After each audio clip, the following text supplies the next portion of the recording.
po ole poronga Talu lau susu ai le Faiai Su e mani e sonto O te no foma le whaamaoni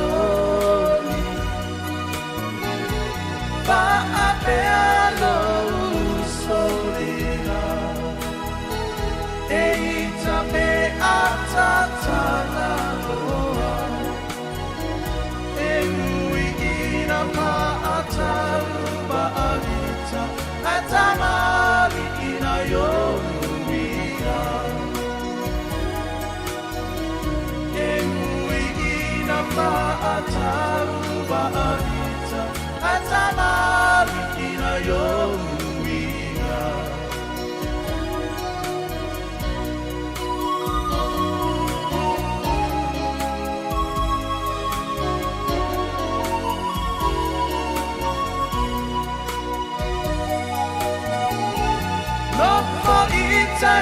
Lo po'otanita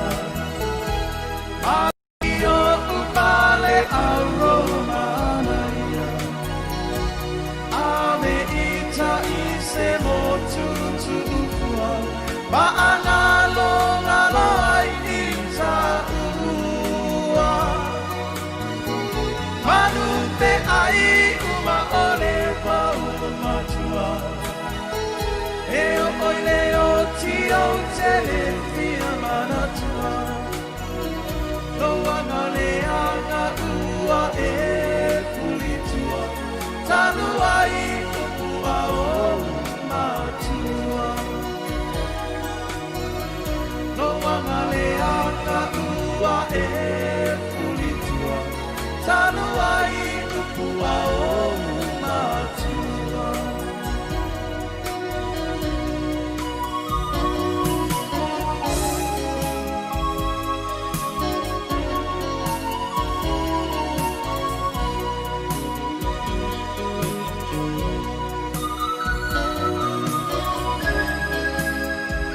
Salofa ese.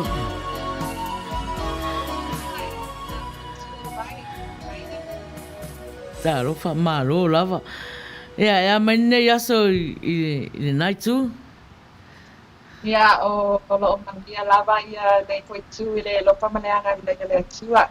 Oh. Ya. Ai o talo po yo papi na po kai tu vai ka. Ioi o Manuia le mawhanawhana fo i mai malua nei aso i nei mato tonu ia ai o la pea i le o malosi suro la ia ai e se prokalama ale sunga Faiai au nei aso ia au te manatu ese le awanoa tonu nei ia au whafonga mai fōi ia tato au mafuta ia o le temi e a fōi si elvi inga mal whaftai i le atua o le a fōi tato o mo i le atua mo le amataina fōi o le tato prokalama ia ai ona o le whaatasi atu fo i ma le sunga le awao ia po le afionga fo i whaatonu ia o le fo i lau o talusanga i a fo i se saunia se talo e a matai fo i le prokalama o le Fetu Ole Afiafi ia ai se i a mata mo le talo ia na whaaru ai fo la ia nisi fo fuanga fo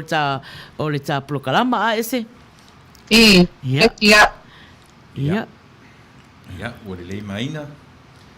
Ia su whaftai lo anga le lei, whaftai lo lofa o te mailo mātou ola le nei tū la o le aso luas fuma le lua o le masina o iulai, masina lo na fitu o le tausanga. Mātou te whaftai ala o fio o le ola ma le malosi.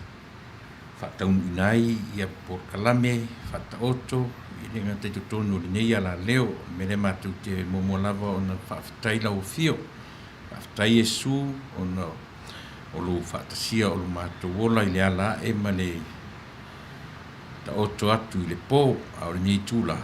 ia o le pōr kalame o masani ai so lulu te tasi wala au i lau fio tau tō rueina so mātou vai le nei aso pe whaasare mausau pe whaale lalolangi pe whaale anganga pe whaale tino o arawa mea mātou te whaia a i o mātou loa o na vi i ai lau fio i so se mea siwa ma lau fio whaafia ma lau fio ia vi ia oe me whaia tangata wala au lea o Yesu mafuta maironga pa ia tauturuaina se vai o ila une hato ai ma nei tangata ia ona o lo swafa Yesu o matu wala au ai amen ia whaftai lava i le sunga fo le awao mo le amataina fo i o le prokalama o le Fetu Ole Afiafi se talo ala a whaawau pea le vi ingo le li ia ua saunia foi e le ali pese ia paunga tai longo i pule fai mai upo pese Yesu whaafetai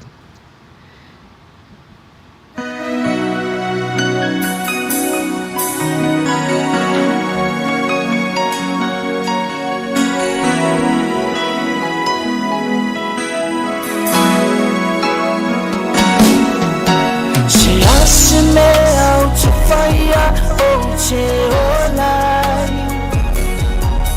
Yesu lo wali fa'aula apa mai Ya etli mai ya ulo au ne fa'aula ina itailo talalele Se asme out fire Te olai Yesu lo wali fa'aula apa mai Ya etli mai ya ulo au ne fa'aula ina itailo talalele Yesu fa'atai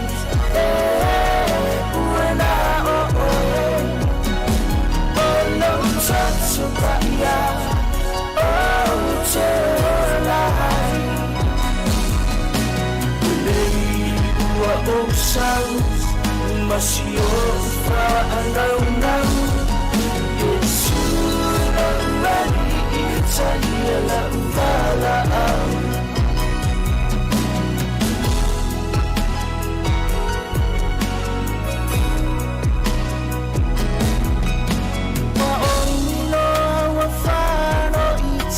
ile lalolangi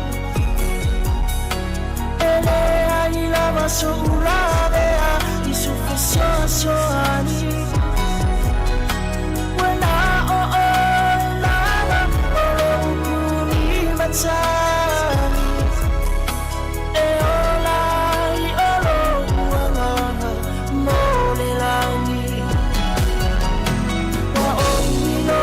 wa fano ile lalolami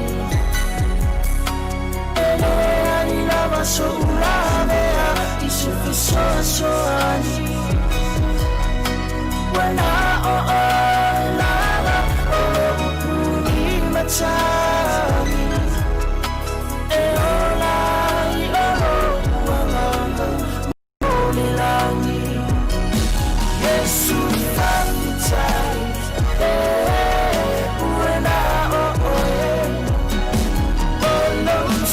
Supaya oh celai Lei dua osau masih ofra andau Yesu lari Italia la valaau Yesu fa'atai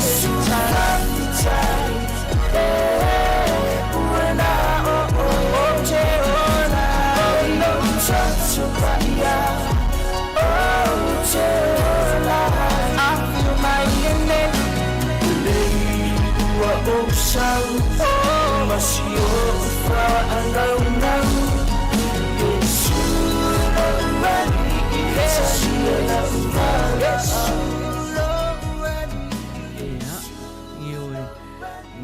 whaftai fo I ua si ili vi inga mal whaftai I le atua o na lana tau singa alo whai a te tātou lan whanau ia le ua a matai fo I le tātou proklama o le Fetu Ole Afiafi ia ai se tu atu fo I le taitai o le Fetu ia e se Foleni ia se fai se whatalofa a wafo le malo Samoa ua mafuta mai fo I nei taimi ia whaftai lava mo le mo le avanoa ia lea ua toi titi lava ta tonu le tu la fitu I America nei ua toi 2 minute on taina le tu la fitu ia le ua amatali a tuaele proklame ko agi tu ka fiafi I lunga la wala leo si ponga tai au po I Long Beach, California ia o le whakatai mua lava ona si I le inga manai le tua wana le te noa ia e le tua tātou te le penei le nei po I taimi po nei po iato ia whakatai le tua I mea malapa wa toi au maia le ona manmalos ia tātou le wa mawhai ona o tō makuta mai ai nei po I tū lala fiafi ia o le whakatai pupu le nā e tu ina atu I te mai ngā vai o ia lava ona ia mea malava le wa tātou pa ia I aso uma maso uma ia ai whaatisi ai lava le ola man malos I wa po ina mai ia ai o le pese nā wa mawai atu ia o le whanau tele ina nā o le mawha le taiman mawha talofa nei temi atu tō uma lava leo wa tua lava ia ngā ruenga ma te au masani o le pale ia ai o lo mafuta mai lava I nei temi whaanoa ina le temi e mafuta mai ai proklama tuna fiafi ia ai o le tato whai solo I nei temi ia e tui nā tui le nai tu Maina ia pe ia I foi sina e whalau te ai a tili whatalofa ia ai le I whatalofa atu inisi o usa mapaanga ia wa tau nei lau tu ona lawa wa ta whaialo mai lunga ia I ngoa tangata mga makuta I le screen leo la te poni ia ai o na tu I nā tu nai tu rwai a mata mai ia nisi o lalawina o tātou paanga ua makuta mai tai lava ia e paule me leo o te iloa leo sa uni pese e whaalau tele ina ile ta whatalofa ia ai usi me whaafonga ia ile tātou pese lea mo o tō uma e whatalofa atu ai ia le Fetu Ole Afiafi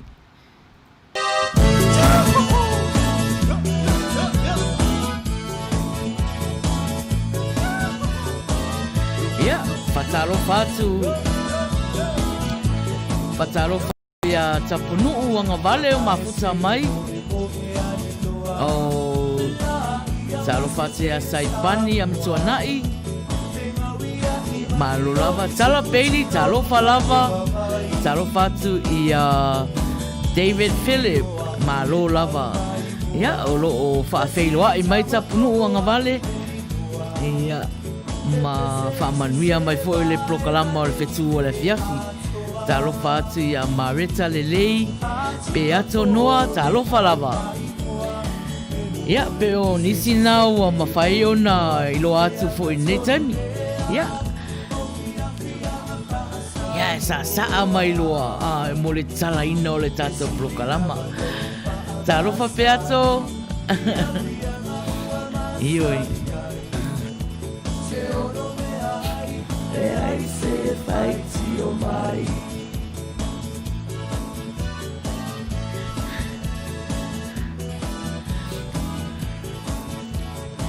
e maria anga o le tātou proklama ia o leo well we start fa fila o telefoni ale ai kiki au vafo I le tātou proklama ia mo nisi foi o tau mawhai mai ia o lo o tau mawhai lava le ti Apollo e kikinga kakau ia ai share atu tātou live awal fi wai ia ma like ia ma lofa mai fo le pea ma le whaafana na kiki au vafo I lau telefoni lea i le tato prokalama.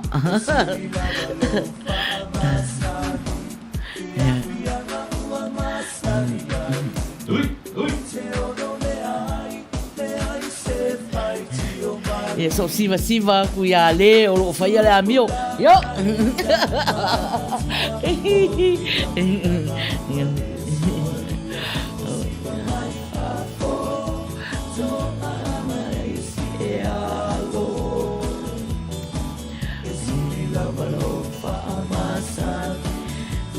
Yang awa masami hai. Taro fatu ya Alex. Oh. Ole au mai mo. Ni ole. Ora na tonu lea. Fia na pasa. Ya, malo. Ia o loo pea no fai atu ia to tele a tangata ia tau mawhai mai o mai tonu le fo o to kiki au fafo. Le fo o to kiki au fafo ia le fo o koe omin me to ia rui tonu tato prokala mai o telefoni. Ese se fatalo fatu inisi te longa to tele a wona tau mawhai mai tonu. Ia alo o tau mawhai ala wala e ui mai e fo i tonu Ia. Oh, tai lava mo le sulanga na o ia ta ua temi nei le programa Fetu Ole Afiafi. Ele pa mai ta ua lo se tua o ia na te au mai ia au wala mala uma e mawhai ai ona tato so ta ia tuisi o lo o whapena ona fia maua ia ne makutanga ya vai ele au nanga le tene o le Fetu Ole Afiafi ya ma le wila sta awa fo le tatu punta o le tatu atino lea o nisi nei o le tatu au makuta le o makuta mai ai o tere ia watu le liti le au makuta ai te o fatala fatuma mua lava i na i o womba anga mastani ia ua sa meli mai la to mo fo e tu le liti ia e mua mai ale tu le i o di Australia so e family sila alu i po tato Samoa panga i po Samoa sao ia wa e po i mai ne o tato nei ia e mua lava o fatalo fatu i se one o Richard Parker leo makuta mai man lato vai ngai whapengawenga ia le ngata leo o se o wofo i nei o pao akoi ia o ia o le tamatuai o le RSA ia leo makuta mai ngai wenga ya o lo fai lava ngal wenga ma sa fa ngal wenga ma kuta mai lava temi nei ya pata lo pati po i sia o so nei ya so ya o le fa fianga su fe filo i pa ma kuta mai man la to vaenga ya le ngata le o simato vaenga i amo ya o le o ngai ya se uti se yuli tu mau leo lo makuta male vaenga i le lato falele tio foi ya o lo yai ia tai tu sa mau ia male tuangani a kwa matu o le uso ya Nina Robert ya male uso foi ya Lina ala va pe cielo leo makuta mai ya le ngata o le tuangani ne ya ikin styler lea ua vai malanga tu po i Samoa o na nisi tūranga o nei po i aso ia o mafuta mai ai nā ko i tua vai male a vaenga o lo iai nei ia ai o le tuangane ia John Raynard o tuangane nei a whaida proklame e le nisi levelan mafuta mai ma tu vaenga i le whalewhafta lau po i o le vitasi o tori a Samoa ya male par TV ke TV Amerika Samoa le lo mafuta mai e uso nei akatia ya me se ia se utama nei Diane Suwania por sa mafuta mai malato avaenga ya le ngata lea o se utama nei ia toma ri por saber lo mafuta mai male historia i Hawaii Ya, o lo paanga o nei fo tsuma o lato i mo tu ina mai. Ya, o le o tu tali o mai tato va ai nei Amerika. Ya, o le o le a watu ai lo le tato lisi fa solo i moa. I se mi vave mai lava pe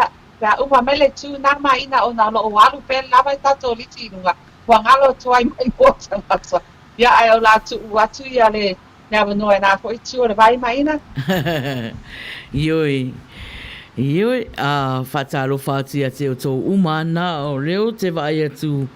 o mā futa mai o nā tana le atu tufu. Ia, mā lolawa i o nā tana. Ia, o masalo o tō tele o le au mā futa o lo o tau mawhai mai tonu. Ia, e lo o ese meo o kau po loka mai le au wala e o mai e ia le tato au mā futa. Ioi. O whaafunga mai la le tato au mā futa o tau fia o mai tonu i le tato ploka lama e le o mawhaina ia o anga i runga le YouTube ia o le YouTube nga e a fo i aduatu ai fo i le tato live ia o le atu na ma ngai ale o so fae mai o tangata la matanga ia ale o sawa ma pepe ia tatou ele faina o lo mo rato la ro fafunga mai o tau fia o mai tonu ia o le YouTube nai a fo e ana toi fo le tatou live le proclama le Fetu Ole Afiafi ia a le terminei ia se tatu fo le tatou pese lea i mo le tatou au mafuta fo i o lo mafuta mai nei temi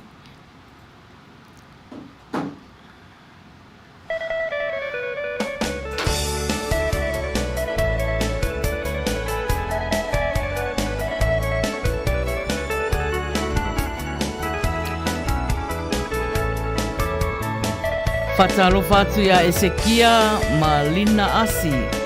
mafuta mai fafou talo falava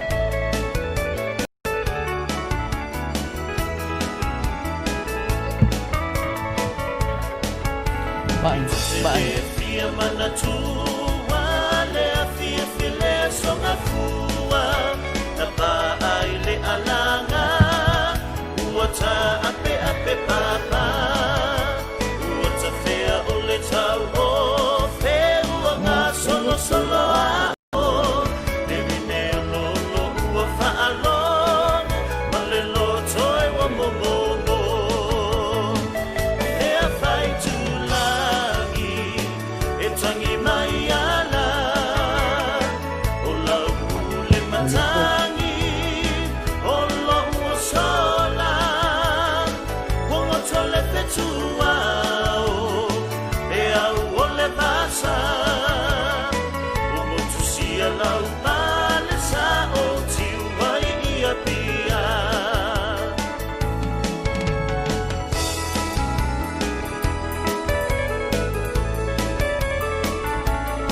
o le fisiki o le atu mai i le fale tolu le vainga lepa o le sina le tua fale va a per se umanu tapa a le tau o si au te pa i le fili aua o lo uanganga au fafunga mai la le tato au mafuta lea o lo mafuta mai temini o lo mafuta mai temini au fafunga mai la to mafuta mai temini ia o le la to se fa malolo te isi ale tato prokalama temini ona o le va atu